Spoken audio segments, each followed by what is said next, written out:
I don't know if you feel the same as I do. My world has become different from before. When I was a child, I played Minecraft all day long, but now I can't even be bothered to start a new world. I can't even watch the latest popular Minecraft videos. I thought it was just me growing up. But a few days ago I decided to try the Minecraft beta. And I actually had a lot of fun. This made me want to figure it out. What has my world been through all these years? It seems to have lost its charm. These veteran Minecraft players feel the same way. So I invited them to review Minecraft's history together online, starting from 2009, to figure out exactly what made the old version of Minecraft better than the current one. Our journey begins on May 17, 2009, with the initial release of Minecraft. As you can see, the classic version was very basic. Only dirt and grass blocks are visible, despite the lack of content, but the game immediately captivated new players. This is the oldest structure shown in player Jeb's first Minecraft gameplay video. Although many of you might say it looks like junk, I think it perfectly captures what modern Minecraft is missing.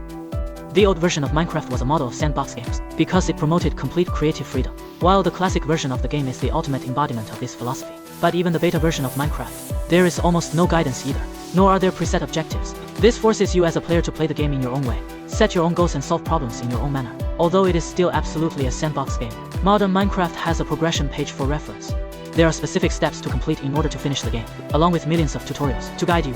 It feels like you don't need to use your brain at all, whereas in the older versions of Minecraft, you must use creativity to solve these problems and play the game. Make it a true sandbox game. In my opinion, create things entirely with your own imagination, and see a concept become reality. This experience is more satisfying and fun. This is also why so many players are immediately drawn to this game. But to be honest, this version of the game gets boring after a week. So now let's move from the classic version to what many call the golden age of Minecraft. 2011, Minecraft began to gain popularity and expand its content, although elements like basic redstone and deeper progression were added. The game still perfectly retained that sandbox style, open imagination feel, just like before. The most notable example is September 2011, when an interactive redstone-themed map called Temple of Notch was created. As one of the most nostalgic and iconic builds in history, exploring it allows us to gain deeper understanding why this period is Minecraft's golden age. The Notch Temple perfectly captures the essence of the beta 1.7.3 world. Upon entering the map, you'll embark on a new adventure. As you continue exploring the temple, you'll become completely immersed, embarking on a completely unpredictable adventure. It is precisely this sense of unknown adventure that makes older versions like beta 1.7.3 so unique today. But the current version lacks this aspect.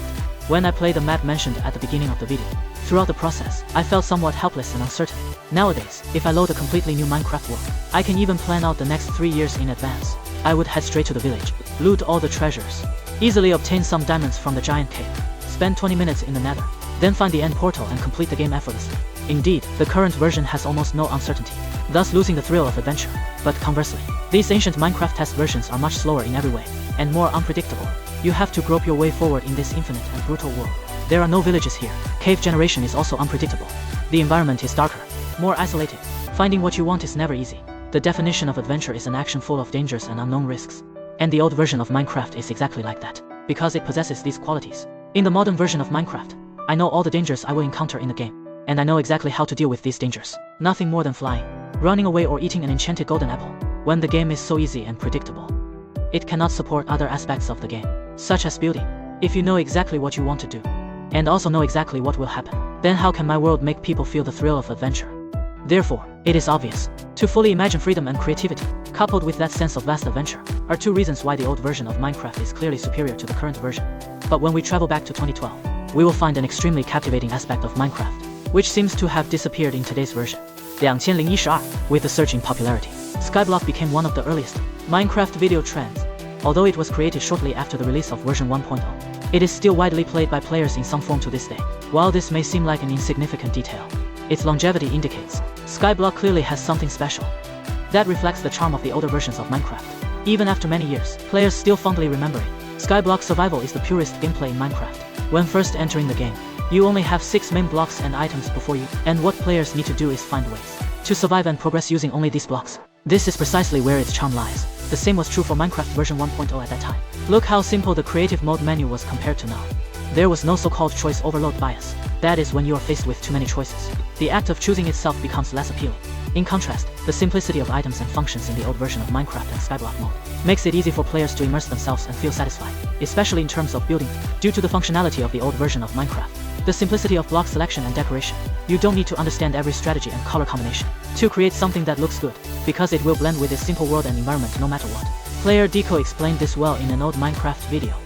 In the video, he compared the appearance of two simple Minecraft houses. One was placed in an overly realistic and complex modern environment. The other was set in the old environment. And the one in the old environment not only looked quite good, but was also something anyone could build.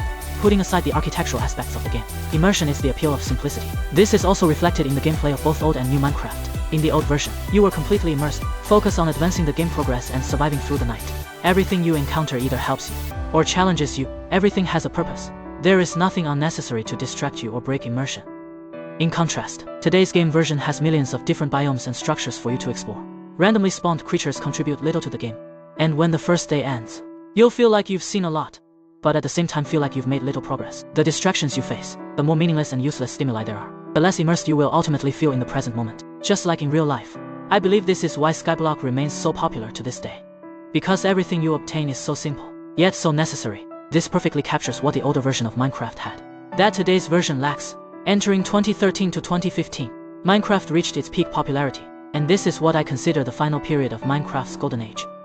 Now that we've discussed simplicity, the sense of adventure and encouragement of creativity are what made this entire period so great, but we haven't touched upon a major aspect crucial to the game's success. Lack of corporatization. Is there any player who, like me, enjoys the Cops and Robbers mode created by Team Crafted? This is a minigame, where one player acts as the police trying to prevent prisoners from escaping. The MC content back then had a certain charm that was more captivating than it is now, a more delightful feeling, when viewers could genuinely connect with the creator and their videos while watching. Because they were very authentic, minimal editing, distinct personalities, and most of the time, the creator would greet you at the beginning of the video. It made you feel like they were talking to you as a friend. Although most Minecraft videos today are still very entertaining and interesting, they feel more distant. Due to optimization, high production value and lack of authenticity, it feels like being in a massive theater audience. This in turn makes you feel more like a spectator than a friend. On this topic, today's Minecraft feels more corporate.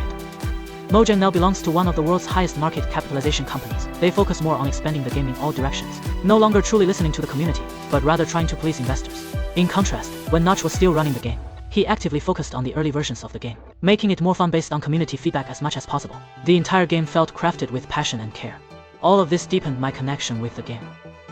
Since 2015, we bid farewell to what is called the golden age of Minecraft. As we continue to witness the subsequent events in the game, we can all feel that it is no longer what it used to be. We have experienced updates, hunter games and speedrun challenges. There is even that Minecraft version where players can drop super powerful loot. But to be honest, these updates and the overall experience of the new Minecraft version don't have the unique charm of the old versions. Although I know good things don't last forever, life must always move forward, but there is still a history we need to explore. And an important symbol in modern Minecraft. It deeply moved me, and reveals why the old version of Minecraft was so great. Just like the old version of Minecraft, Technoblade truly embodies the maxim that less is more. Its minimalist style in video and thumbnail editing, and the sense of adventure created through unexpected storytelling and humor. Most importantly, it creates videos in its own unique way, uninfluenced by any trends or metadata. This establishes a genuinely meaningful connection with its content. It is a pioneer in this field. At the same time, it is also the embodiment of why the old version of Minecraft was great, whether you agree with the old version of Minecraft or not. Due to the current version, one thing is certain, something did change during the process. For me, traveling through the game's history, it reminds me of those bits and pieces of loving Minecraft while growing up, and these seem to no longer exist today. But one thing is certain, that means there will never be a game as good as Minecraft again.